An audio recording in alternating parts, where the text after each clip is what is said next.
Salut à tous, Steve, supporter of Marseille. J'espère que vous allez bien, que vous avez passé un bon week-end. On va débriefer ensemble ce match. OM, Dijon, victoire 2-0 dans un stade Vélodrome en deuil malheureusement. C'est parti. On va voir tout d'abord, comme tu le sais d'habitude avec moi, l'ambiance. Respect à tous les supporters qui étaient présents au stade, en virage, les deux côtés. Malheureusement, le CU84 était suspendu, vous savez, suite au fumigène, lancement de projectiles, sanction LFP, ça fait chier, mais il faut l'accepter, c'est comme ça. Ne croyez pas que je m'en réjouisse. Mais si on vous dit stop les fumigènes, les gars, stop les fumigènes, c'est les lois. On ne peut pas aller en contre. Moi, je suis pro-fumigène, j'ai été en virage, j'étais abonné avant. Maintenant, on te dit, tu ne peux plus, c'est comme ça. Pourquoi je vous ai dit un stade Vélodrome en deuil suite aux malheureux incidents qu'il y a eu donc, la rue d'Aubagne à Marseille.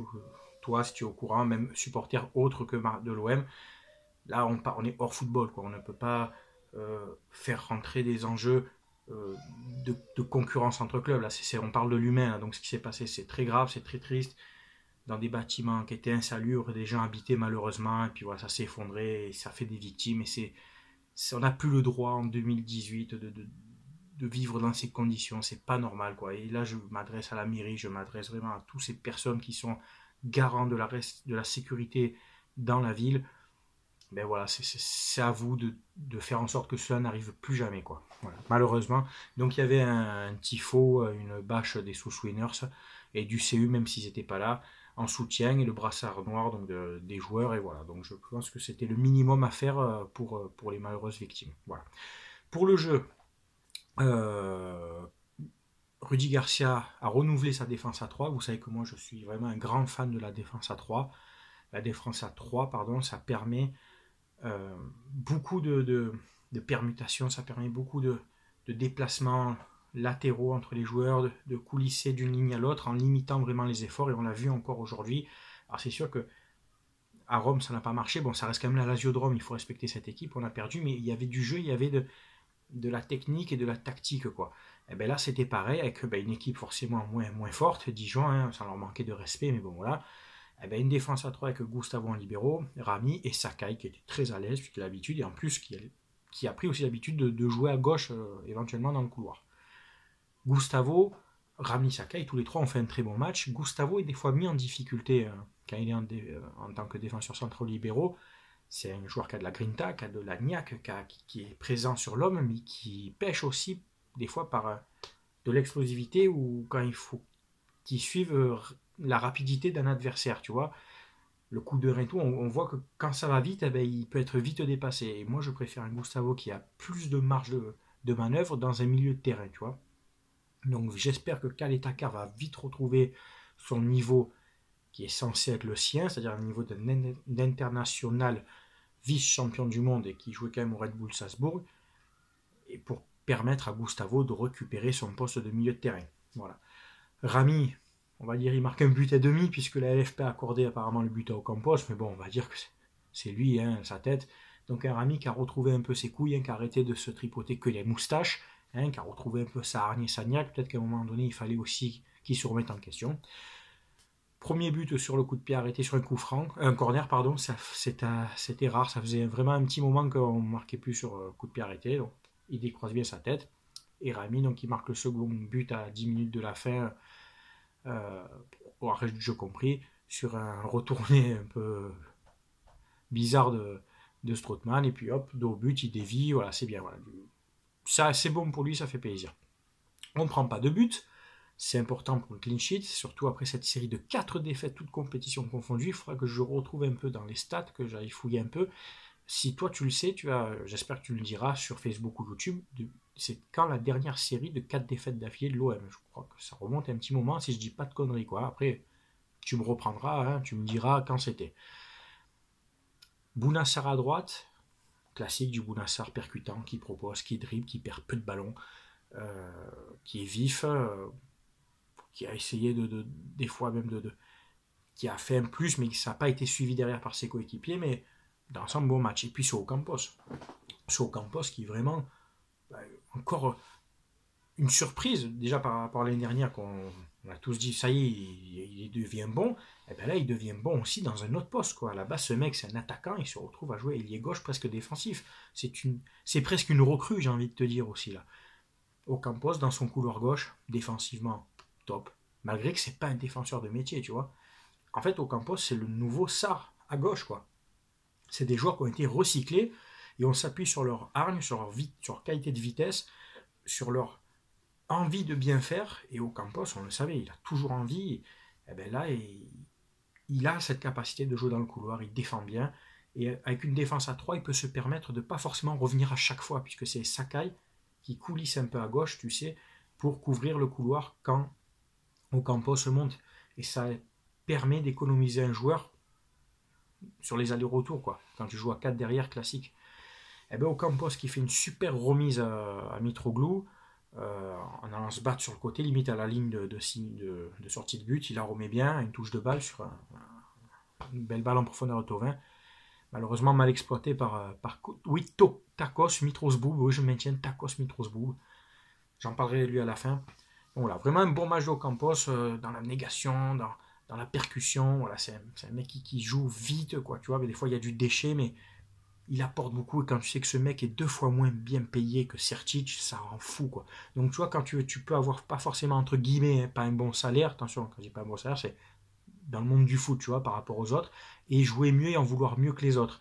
Là, je pense un peu à Thauvin, Payet et tout, qui faisaient un peu leur caca nerveux par rapport au salaire de Strootman. Moi, vos états d'âme de merde, je fais une petite parenthèse, quand tu perçois 300, 400 000 euros par mois, franchement, parce qu'un autre a 460 000, ou nous, en tant que supporters, on s'en bat les couilles de ça. Et dites-vous bien, les joueurs, que pour nous, à partir du moment où tu gagnes 50 fois notre salaire, tu te dois, on est derrière toi, c'est nous qui achetons tous ces putains de produits dérivés de maillots. C'est pas toi, tu vois. Nous, on dépense de l'argent pour te voir. Ton travail, c'est notre passion. Tu vois ce que je veux dire? Nous, on dépense de l'argent pour kiffer. Toi, tu es payé pour nous faire kiffer. Donc, à partir du moment où tu perçois un gros salaire, tu es à l'Olympique de Marseille, que l'autre, il a 50, 60, 100 000 euros de plus que toi, même s'il est moins bon, tu te dois, toi, même si tu n'as que, entre guillemets, que 400 000 par rapport à lui, de jouer pour le salaire qu'on te donne. Voilà, là, je pense surtout à Thauvin et Payet. Vos dernières prestations, là, ça va mieux, étaient inadmissibles, avec le statut que vous avez d'internationaux, de l'autre champion du monde, de joueurs stars, phares, enfin non. Nous, en tant que supporters, on s'en bat les couilles. On s'en fout de vos états d'âme financiers. Voilà, sachez-le. Je ferme la parenthèse. Milieu de terrain, Strootman, Lopez. C'était fiable, c'était costaud, c'était technique, il y avait de la récupération. Le petit Lopez, toujours dans le jeu, vif, tu vois, qui distribue. Lopez qui a un peu ce défaut à la finition, tu vois, il a encore tenté des frappes, ou ben c'est pas encore ça, il faudrait qu'il travaille ça, mais sinon dans l'ensemble c'est un bon match. Payet, qui était seul en 10, enfin on va dire Payet, Thauvin, Mitrosboub. Thauvin en 9,5 qui tournait autour et Payet au cœur du jeu. Ça me plaît comme ça. Ça me plaît, c'est très efficace si tu es un attaquant efficace. Ne serait-ce qu'un attaquant de Ligue 1 de niveau Ligue 1, tu vois. Parce que Mitrosboub, il n'a même pas le niveau Ligue 1, il n'a même pas le niveau Ligue 2 en fait. C'est bon, moi je suis arrivé à saturation avec lui, tu vois. Il mange trop d'occasions. La première, je veux bien, il se retourne un peu, il la met au-dessus. Allez, à la limite, soyons indulgents encore. Mais la deuxième, sur le super travail d'Ocampos qui te la remet, ça rend fou. Moi je suis Ocampos, je t'insulte. Et je me bats, je me lève le cul pour te la remettre. Et tu chies dans la colle, quoi. Encore. Ça serait qu'un match, il en serait déjà à 10 buts, je dirais rien, ça va, ça arrive. Mais c'est tout le temps, Costas, quoi. C'est tout le temps. Et les gens sont toujours indulgents avec toi. Oui, mais il a mis 12 buts ici, c'est quoi? Je dis, il faut relativiser ses buts, les gars. Voyez tout ce qu'il manque, voyez tout ce qu'il mange, voyez tout ce qu'il n'apporte pas. Ce mec-là ne te rapporte pas de points. C'est un leurre. On ne peut plus perdre du temps, donner du crédit et du temps de jeu à ce mec-là. T'as plus envie d'être à l'OM, ça se voit clairement. Prends ton agent, prends ta dignité, ta cosse, et tu te casses cet hiver. Tu acceptes un contrat moindre, parce que toi aussi, tu es super bien payé, et tu te casses, tu as un peu de dignité, tu dis, ouais, c'est bon, je suis pas bon, je m'en vais, quoi. Et tu prends Valère Zermain avec toi, tu vois, sous le bras, à la limite. Putain, c'est chapi et chapeau, quoi, les deux. C'est tic et tac, quoi. Les deux vont ensemble, quoi. C'est obligé. Donc voilà, bon, Mitroglou, pour moi, il m'a gonflé, tu vois. Ces deux occasions, c'est interdit. Sorti légitimement à la mi-temps. Au moins, il n'est pas sorti sous les sifflets. Tu t'en sors bien. remplacé par Valère Germain, qui, voilà, bon, c'est toujours pareil, quoi, il court. Il court, mais il propose, mais c'est pas ça, quoi. Lui aussi, on voit que on ne peut pas compter sur des attaquants d'un si faible niveau à l'Olympique de Marseille. Oui, je suis dur avec eux, mais au bout d'un moment, l'indulgence, c'est comme si toi, sur ton lieu de travail, le premier jour, tu te manques, le deuxième jour, tu n'es pas rentable, ton patron, tu dois vendre tant de voitures, admettons, ou tant de trucs, ouais, et tu le fais pas au bout d'un moment, il va dire, bon mec, je te paye quand même. Grassement en plus, je te paye. Donc soit maintenant tu vas faire ton boulot, en sachant que tu es venu dans tel endroit, tel club, avec telle circonstance, tel engouement autour, soit si tu n'es pas capable, tu le dis et tu t'en vas aussi. Voilà, moi ces deux-là, c'est trop. Les remplaçants, donc Tamara qui est rentré à la place de Thauvin pour densifier, déjà avoir du temps de jeu et densifier le milieu de terrain, Camara à l'aise, qui a musclé un peu. Sanson aussi est rentré à la place de Lopez, si je dis pas de conneries. Et puis après, donc Germain pour Mitroglou. Voilà. C'est bien, on prend 3 points. Bon, dans le jeu, on a été stable, on a été régulier. Bon, voilà, c'est que 10 jours en face, sans manquer de respect. Il faudra voir ce schéma de jeu contre Saint-Etienne et Bordeaux, ça sera intéressant. Moi, je suis pour jouer comme ça. Et je suis surtout pour les gars, jusqu'à cet hiver. Garcia, tu es tenu de ne plus perdre un seul match. Éventuellement un match nul, éventuellement contre Saint-Etienne ou Bordeaux, et encore, je ne sais pas si c'est à domicile ou là-bas, à voir. Mais tu te dois maintenant de gagner les matchs qui restent.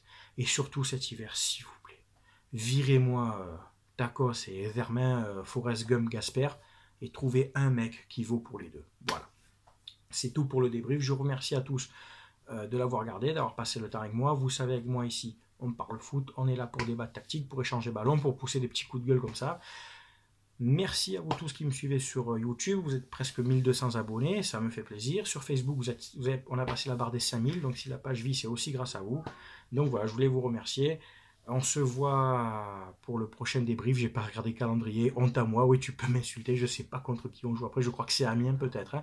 Voilà, donc portez-vous bien, la bise à tous, bonne semaine, ciao ciao, à bientôt.